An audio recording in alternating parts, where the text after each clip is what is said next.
Leading and managing change. Change is a constant. It is a norm these days. And the magnitude of change is often much greater as we proceed forward in our lives. And yet change isn't always led and managed well. In fact, for the most part, it is certainly not led and managed well. Here's an 8-step process to lead and manage change so that you implement that change successfully first time. Step number 1 is analyze the need for the change. In other words, what is the problem or the issue or the area that needs to be addressed and needs to be changed? What is the fundamental need behind the change? Secondly, think about the desire, the motivation of people to do something about that change. What is the level of desire and motivation? Is there an appetite for the change or not? And also consider what resources the organisation has to deliver that change and to deliver it successfully.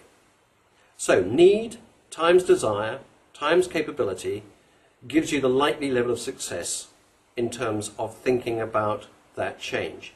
Give 10 points to each, the need, the desire, the capability, multiply them and arrive at a score out of 1,000. If the score is less than 500, don't proceed with the rest of the change process. Think about the issues you need to deal with before adopting these following points. Assuming the score is over a 500, therefore, step number 2 is you need to create a sense of urgency in the organisation about the change that you're planning. You need to create a burning platform. You need to spell out the facts and the figures that are causing you to have concern about the future. You need to spell out the level of pain or gain that needs to be addressed in order to get people's attention. Create a sense of urgency is step number 2. Step number 3 is build a guiding coalition. These are key stakeholders, decision makers and influencers that you need to build around you to plan and manage the change through to success.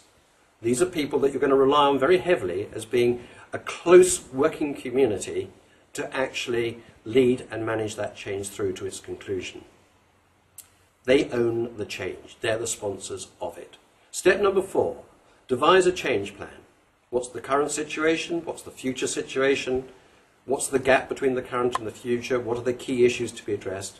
What obstacles need to be overcome? What's the plan to overcome those obstacles? And also alongside the plan, what is the stakeholder communication plan? In other words, who needs to know what, by when and how, so that we're actually building backing for the change in the plan. Step number 5, communicate the plan to key stakeholders in small face-to-face meetings so that you can get feedback and you can get their buy-in and commitment. Step number 6, then lead and manage the implementation. Keep referring to the vision, keeping the vision alive and at the forefront of people's minds. Keep spelling out the benefits and the wins in it for them in terms of the change. And project manage different elements of the change management process. Step number 7, create change leaders at all levels of the organisation. Train them, equip them, reward them to lead and manage the change at their level, to see it through to its conclusion. And finally, step 8, and a point that's often overlooked, is anchor the change in the business. The change needs to become the new norm. It needs to become a part of the culture. And it needs to be managed and led in the future by responsible people so that the organisation doesn't slip back into its old ways. Critically important that you reward the success of people in this new future, this new norm. Anchor the change is critically important.